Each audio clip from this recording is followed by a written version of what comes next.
Aquellos ojos que son de ese aspecto mohoso, miren esa mazorca de maíz que ven arriba, a las cuales le ha crecido un moho encima, ¿no? Y no es, digamos, la solución en este caso no viene a ser retirar el moho y luego seguir consumiendo ese alimento, ¿no? ¿Por qué no? Porque lo más probable es que ese moho ya haya, digamos, producido la micotoxina y lo haya liberado en el espacio extracelular del ojo, ¿no? Y sobre todo esos te van a formar, estas micotoxinas se van a formar en ciertos alimentos que tienen procesos procesos para que puedan ser consumidos, o sea, desde su cosecha hasta el momento que puedan ser consumidos. A veces los alimentos sufren muchos procesos, ¿no? Como por ejemplo la deshidratación, algunos la desecación, algunos pasan por otros procesos de calor, ¿verdad? Los pasan por tuestes, por fermentación, ¿no? Entonces estos procesos, cuando no son bien llevados, puede causar el desarrollo de hongos, sobre todo cuando hay entornos cálidos y húmedos, que decíamos que es el principal factor ambiental para que un hongo pueda desarrollarse, ¿no? Ahora, el problema no es que se desarrolle el hongo sobre el alimento, decíamos, el problema es la micotoxina. ¿Y por qué la micotoxina es el problema? Porque estas micotoxinas son moléculas químicamente estables. ¿Eso qué quiere decir? Que mediante todos los procesos que le hacemos previamente, como el tueste, el calor, la fermentación, entre otros procesos quizás que se le trataría de hacer, no se van a modificar, por lo tanto no se van a poder desactivar fácilmente, ¿no?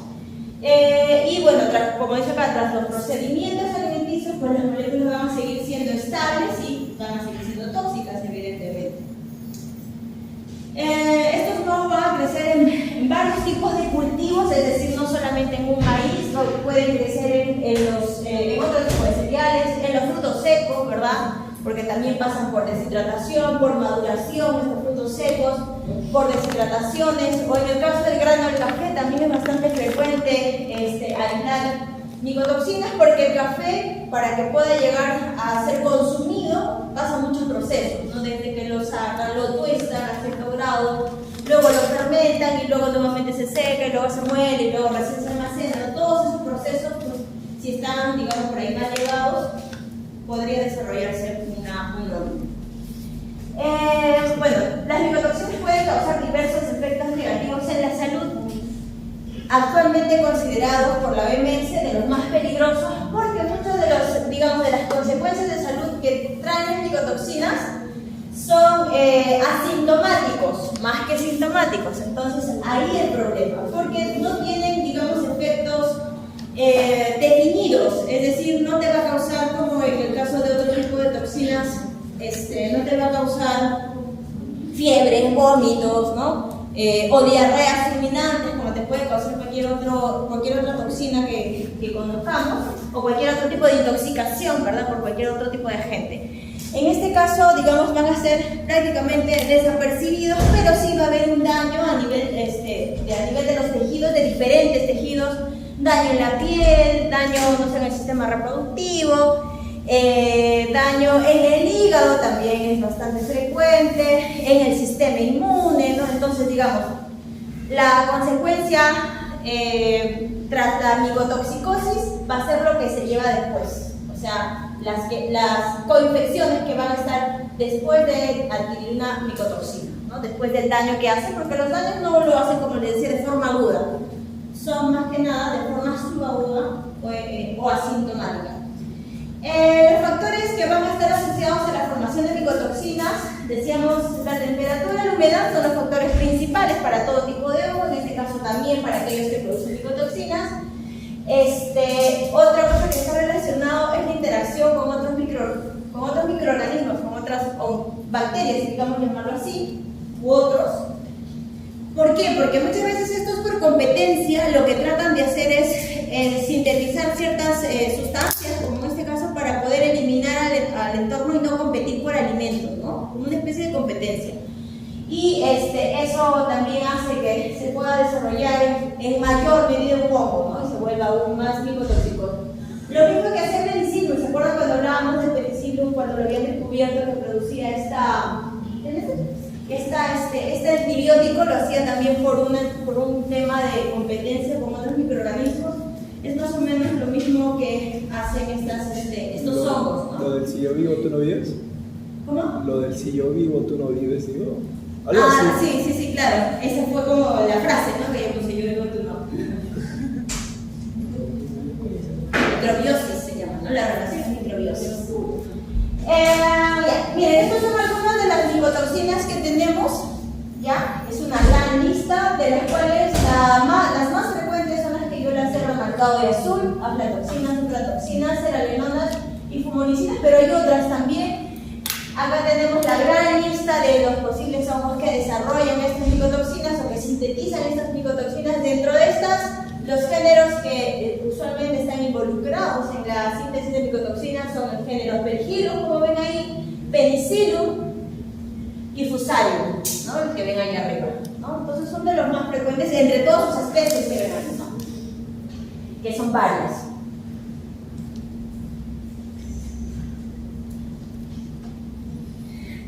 En torno a los efectos que pueden causar, decíamos, los efectos no son efectos asociados a un solo tipo de síntoma. Como ven ahí, pueden tener diferentes efectos a nivel de la piel, a nivel de las hormonas estrogénicas. Ahí van a haber desbalances a nivel del material genético, ¿no? Causando por ahí también mutaciones muchas veces, a nivel de la sangre, del hígado, del sistema inmune, del riñón, por ahí del sistema nervioso y hasta el sistema digestivo. En la producción animal, las intoxicaciones más frecuentes por micotoxinas se ve en los casos de la disminución de esta hormona, del estrógeno, o de las alteraciones básicamente, y también de las hepatotoxinas, ¿no? O sea, una intoxicación hacia el hígado. Entonces, cuando uno hace muchas veces las necropsias de estos animales afectados por micotoxinas, lo que vamos a encontrar, por ejemplo, son hígados grasos. Básicamente, este hígado graso es por un daño de la micotoxina, ¿no?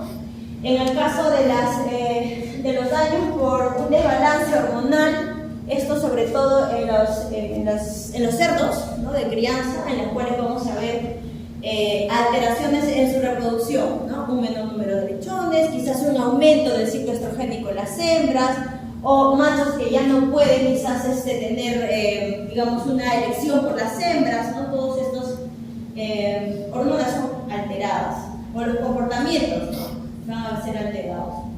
Y eso va a traer consecuencias para el productor, ¿no? Porque no es solo, bueno, ahora ya es digamos, no es como una mascota, ¿no? Que yo, bueno, trato de por ahí regular las hormonas y lo voy a seguir manteniendo. En el caso de la producción, los objetivos de la producción son otros, es más bien producir más carne, producir más huevo, producir más leche, etc. Y si no tenemos esos índices altos, lo más probable es que se descarte el animal, y descartar el animal representa una gran pérdida en la producción, pérdida económica sobre todo, ¿no? Cuando tenemos intoxicaciones por micotoxinas, vamos a ver una reducción de la producción, porque estas micotoxinas no solamente se van a almacenar en los tejidos que vimos, también se almacenan en los subproductos que dan, como las carnes, en los huevos, en la leche, también se van a almacenar esas micotoxinas, ¿no? Y ahora el problema no queda acá, porque ¿quién es el consumidor de estos productos? Nosotros. Entonces nosotros somos los que también podemos tener problemas de micotoxicosis, ¿no? Por el consumo de estos subproductos.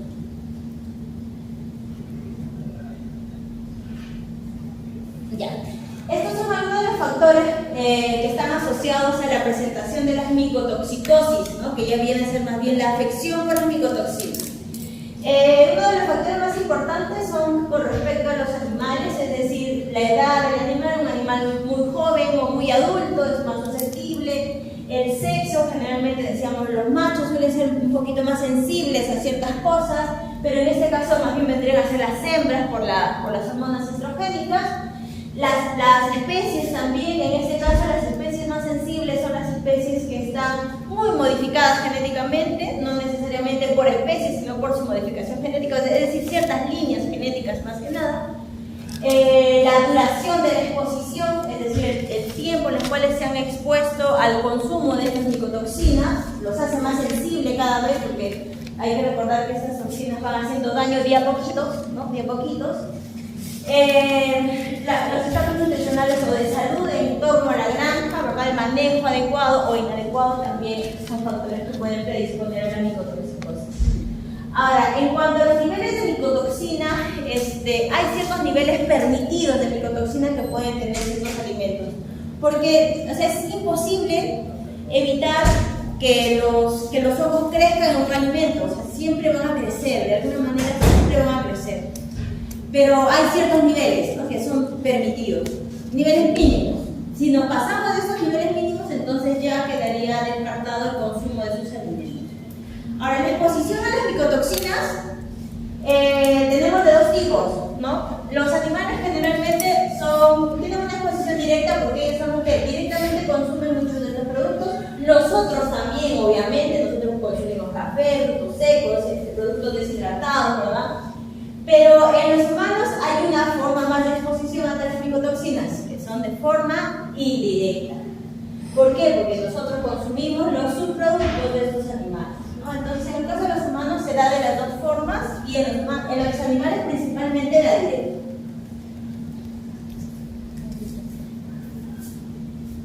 Ahora, el consumo de micotoxinas, entre todos sus efectos de intoxicación que podemos ver cuando es de carácter agudo, que muy pocas veces es de carácter agudo, más bien es más de carácter crónico. Lo más evidente son las inmunodeficiencias.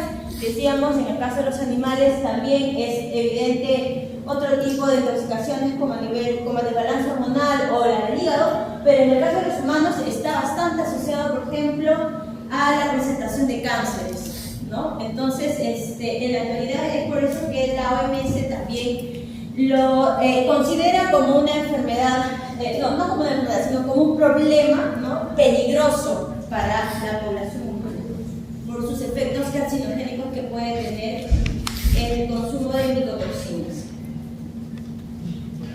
Por ejemplo, es un documento en el cual vamos a ver, está emitido por la Autoridad Europea de Seguridad Alimentaria, en los cuales nos brindan un documento donde nos dan los niveles máximos permitidos de cada micotoxina en cada alimento diferente, ¿no? Y digamos, estos son los máximos permitidos para cada alimento. Si pasamos estos límites, digamos, nuestros alimentos no podrían pasar al mercado europeo, ¿no? Entonces, digamos, ellos, bajo estos estándares, son sus alimentos los que salen al mercado. Yo no sé si en el Perú haya, digamos, una tabla de esta naturaleza. Si la existe, no sé quién la controla, ¿no? Porque lo más probable es que no hay un control al respecto, así de riguroso como lo tiene la Comunidad Europea. Bueno, son varios los niveles, ¿no? Porque va a depender muchas veces del grado de toxicidad que tenga cada micotoxina. En el caso de las aflatoxinas, que son de las más comunes, los niveles máximos de aflatoxinas establecidos por el Códex Alimentario están entre un rango de 0.5 a 15 microgramos por kilogramo, ¿no?, que más o menos representa un microgramo en la millonésima parte, que es la millonésima parte de un kilogramo. O sea, es bastante pequeñito en realidad lo que se considera permitido para el consumo de aflatoxinas, porque son muy peligrosos. Ahora, este dato es del 2023, ¿no? No sé si existe un dato más actual, de 2 años a este tiempo, pero digamos que es de lo más actual que he podido encontrar. Ahora, en cuanto a la distribución de más que de las micotoxinas, de las especies que desarrollan las micotoxinas, generalmente estas especies crecen en entornos cálidos, decíamos, ¿no?, en lugares del mundo donde el clima es más caluroso, en climas tropicales, y además la humedad también es bastante alta, como por ejemplo Sudamérica, parte central de América, África, Australia, que son los lugares más tropicales del mundo. Pero una vez que un alimento ya contenga las micotoxinas, y digamos ya no tiene al hongo aparentemente, si yo exporto esa micotoxina, por algún motivo llega a pasar al mercado, entonces la contaminación de esas micotoxinas también llegaría de forma indirecta hacia las otras latitudes del mundo, ¿no? Y por eso que tiene ahora una distribución mundial. Ahora, en cuanto a la detección de las micotoxinas, el gran inconveniente es que no existen métodos, digamos, de detección de micotoxinas en un paciente. Es decir, no hay métodos para determinar qué tipo de micotoxina puede estar afectando a los cerdos o a las gallinas, ¿no? O a los humanos, ¿no? La detección de las micotoxinas se hace directamente en el alimento, ¿no? Entonces, cuando tenemos casos de una sospecha de micotoxicosis, primero tenemos que hacer todo un historial clínico, porque hay que recordar que muchas veces la micotoxicosis es todavía observable en el tiempo, ¿no? Conforme, digamos, mi producción va bajando poco a poco, mis problemas de salud van aumentando poco a poco en mi granja, entonces todo eso me va llevando a la sospecha de que a lo mejor algo está fallando en mis procesos de la conservación de mis alimentos o de dónde vienen esos alimentos, ¿no? Entonces, la detección de los alimentos son por diferentes métodos, básicamente métodos químicos o físicos, ¿ya? Como por ejemplo tenemos diseñados ciertos ELISAs, que son para la detección de moléculas de micotoxinas con enzimas, con reacción de enzimas. Tenemos también la de Munensakis, que son parecidos pero bajo otro tipo de sistemas. Tenemos también algunos equipos químicos como las cromatografías, las espectrometrías, la espectrometría de infrarrojo cercano, que es una de las últimas tecnologías que se han desarrollado para la detección de estas micotoxinas, ¿no? En los cuales, bueno, son métodos entre químicos y físicos, ¿no? Para la detección de la molécula de las micotoxinas. Se hacen con equipos, digamos, con equipos grandes que desarrollan, digamos, la medición de estas moléculas bajo ciertos procesos. Y les decía, el último que se usa o se está usando en la actualidad por su facilidad es la del infrarrojo, ¿no? Que es el MIR, le llaman el MIR. Que lo que se mide es el grado de la longitud de la onda infrarroja que emite la molécula, ¿no? Una vez que es, digamos, aislada. ¿Cómo se llama ese? ¿Cómo se llama? Disculpa, no. Esto se llama la espectroscopía por infrarrojo cercano, MIR, ¿no? Este nombre está abreviado del nombre en inglés, ¿ya? Este está en español. Pero le llaman mirro, como lo van a encontrar como mirro. Marcela, si en casa preguntan el examen, le tenemos que escribir. En inglés. Solamente mentira, como lo tienen ahí. No, así NIR. No, NIR no, pues tienen acá el nombre. Si no lo tuvieran el nombre, todo completo. Claro, todo completo. Pero tiene la PPT colgada. No se vas a subir. No. Y ahora lo va a escribir. Ya, ok. Entonces, preguntas, chicos. Micotoxinas. Es lo último que quedaba pendiente para nuestro examen de la siguiente semana. ¿Estás jugadito? Listo. Ya, chicos, entonces lo que vamos a hacer ahora, vamos a hacer nuestro desmontaje de nuestro microcultivo que dejamos pendiente la semana pasada. Y también vamos a hacer nuestra observación de nuestro agartrón, ¿ya? Acá tenemos, por favor, nos vamos poniendo guantes, mascarillas para ir dando el microcultivo. Las coquitas, guantes, estreptococos,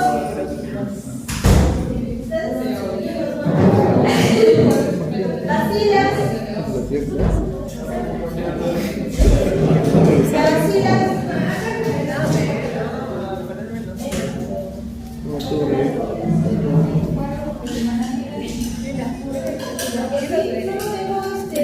¿Ustedes hicieron microcultivo? Sí. ¿Y por qué no está? ¿Se borró? No, no está.